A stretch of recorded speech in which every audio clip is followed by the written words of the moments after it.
sustainable future, and this bill will help us get there. Economists as well as legislators around the country are realizing putting a direct price on carbon is the fairest way to reduce carbon emissions and just with that cleaner future. We've been hearing some of that over recent other people talking. It allows market forces to work on the problem rather than having government choose winners and losers. Right now, the energy market is broken because you're not paying full price for carbon fuels. But with this change, consumers would have a truer choice between things like wind, solar versus fossil fuels. They'd be able to make their own choices about which fuels to use to heat their homes, vehicles to buy, how to make their electricity. To respond to one of the questions earlier, I think it would make a difference on consumer habits because they realize everybody's getting the same rebate, no matter how much they save. If they buy a more efficient vehicle and they're still getting the same rebate, they're going to come out ahead. They're going to be a winner. The amount of gas price would go up a little bit, but the rebate would cover that. If they now reduce the amount they need, they've got a profit. They're coming out ahead. So I think it makes a lot of sense to do this. And as far as the argument that we're a small state and we're not going to have any global impact, my goodness, what if every state said, oh, we're just a little bit of the problem, we're not going to do anything? That's ridiculous. Every state has to do what they can. Every person should be doing what they can to address this problem. Reduce our individual carbon footprint, reduce our state carbon footprint, reduce carbon emissions. It's critical that we start working on this and to just put our head in the sand and say, oh, we might be changing to wood stoves. It's highly hypothetical to begin with. I really take issue with some of the testimony I've heard here this morning. We're not the only country grappling with this problem, of course. The latest one is Canada that has decided to put on carbon on everybody. Some of their provinces, like British Columbia, had a carbon pricing system since 2008. It's been very successful. And to address one of the other questions, the way they got consumers to buy into this was they sent out the first check before the prices even went up. They did it on the front end. And they said, well, if we sent a little too much or too little, we'll even it out at the end of the year and see what it actually costs. Canada is now saying that some provinces like British Columbia and Alberta have this system in place. It's good enough for the new rules that the whole government has written, and so they can keep the system they've got. Other provinces have set up a trading system for that, it's trading credits in California, and that's going to meet the goals also. And they can keep the program they've got. But there are 4 provinces that have not invested in this, and they will have to start with the federal program of carbon pricing on April 1st of this year. And again, they are saying, all right, we're going to send out that first check ahead of time. And what we deal with, what will probably be a slight increase in prices.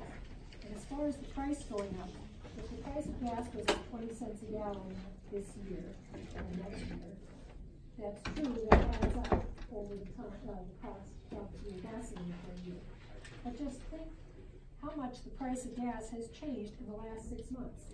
I saw it go up and up and up, and then I saw it come down and down and down. Sometimes it changes 50 cents in a month. 20 cents difference in a year is not very close to the problem for people, especially if they start getting that rebate, which offsets the increase. Same with heating fuel, the same with other fuels. So I see this as a highly successful program. It's going to protect low-income families. It's not going to hurt them. Now I'd like to get to the fact that different states are working on this, as has been mentioned also. New Hampshire is by far not the only state grappling with whether to have a carbon pricing start in the near future. Oregon expects to pass a bill this year. Utah, Washington, Maryland, and New Jersey are some of the states with bills this year. New York has 2 big legislative initiatives to get off fossil fuels altogether, go 100% renewable. Massachusetts has several bills, 4 or 5, on carbon pricing, one of which has already passed the Senate in Massachusetts. Connecticut has a Zero Carbon Connecticut initiative. Maine has filed a carbon pricing bill this year. Vermont has plans to analyze carbon pricing for its state. So you can see this is an issue that's across our country. People are all working on it in the place where they live. in trying to find the best solution for their state and their residents. And importantly, it's being dealt with in our immediate region. All of New England and New York State are grappling with this right now. And as we move forward together, the idea is not that we have to adopt Massachusetts' plan, but that we come up with a plan, as Representative Oxenham has, that seems to address the needs and the goals of our own state. It would help the people in New Hampshire. Their bill would be tailored to their goals and their renewable energy or data, etc.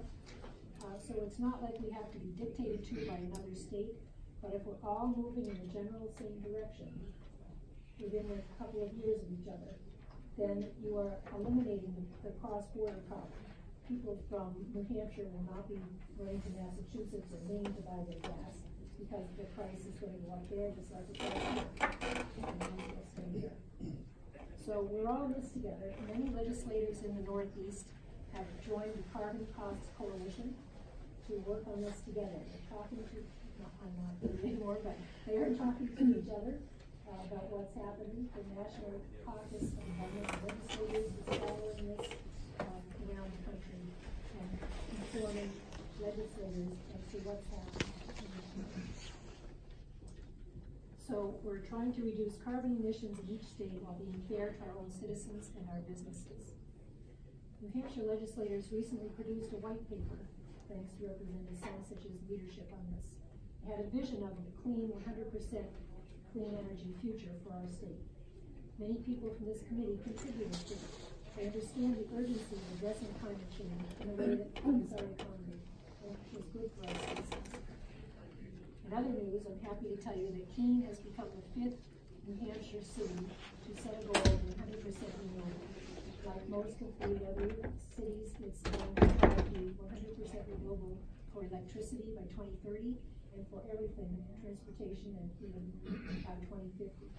So it's just further evidence that the people of New Hampshire, all around the state, really, really want to get off fossil fuels. They want to get on clean energy because it addresses climate change, it gives us a healthier state to live in. It addresses environmental problems that we're seeing, from moose dying off because of the ticks living through the river. Ski resorts are going to start seeing impacts of less snow in winter. Maple syrup industry is being impacted. So we are seeing impacts right here at home. And then, of course, many people are saying that storms are increasingly violent because of the increased warmth and climate change. And that's having a terrible impact on having to rebuild infrastructure, roads and buildings, and various things. I don't need to go into, we've all seen it, I'm sure. One of the other issues I'd like to address before I finish is that it's revenue neutral. It is not going to cost the state a lot of money. Once we get it set up, yes, it's going to cost some on the front end for people to come up with the rules and so forth. But once it's started, that revenue goes back to the individuals in the state. And it shouldn't cost the state money. U.S. emissions are, as far as the graph that Representative Bose shared with you, I didn't see the graph, but he was saying that U.S. emissions are low, they're not going up like other countries are. And I would say to you that is because we already have one of the highest per capita carbon emissions in the world. And other countries are now trying to have more of a lifestyle like ours, and their emissions are going up. Ours are already up here, so they're not going to go higher, and we have programs around the country like Reggie trying to reduce our carbon emissions. Some of those are being successful, like I said. So I think that we need more programs like that. We can't just say, oh, we don't need to do anything. It's fine.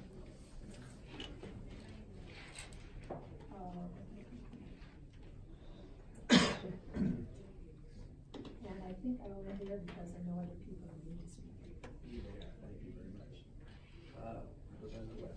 Thank you, Mr. Chair.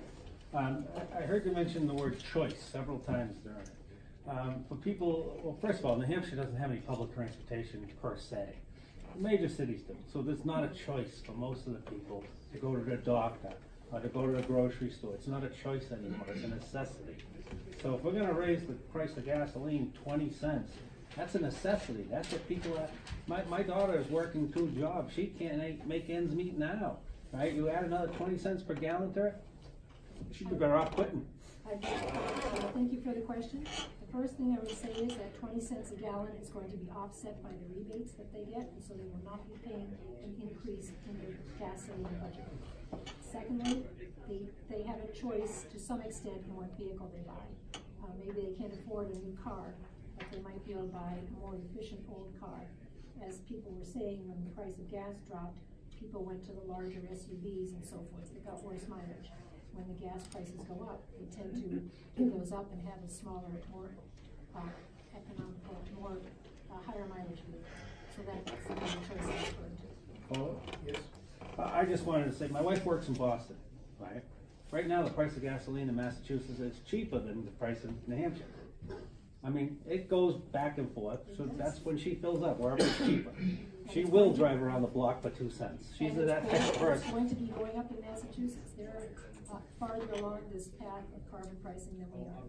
Well, I know, but it's like there's no way to know who's using the gas. So how can you say you're going to give her back a rebate when you don't know how many miles she's driving? You don't know how much what she's getting. You don't. She might, if it becomes really burdensome, she has choices to make. But Like I quitting? don't. Thank you. I just kind of make it really isn't a choice for some. That's all. Okay. Thank you, Mr. Chairman. Thanks for taking my question, and it's good to see you back.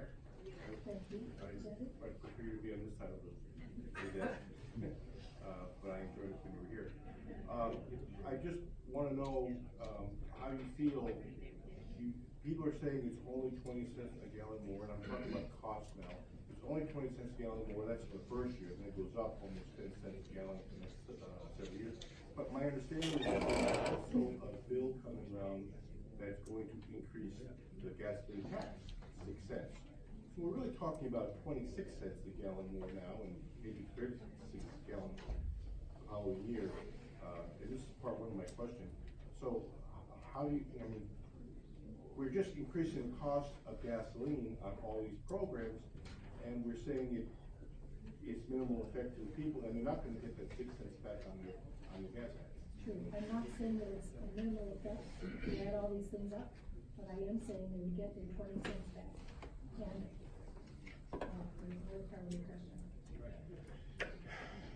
it's not just about the cost of gasoline.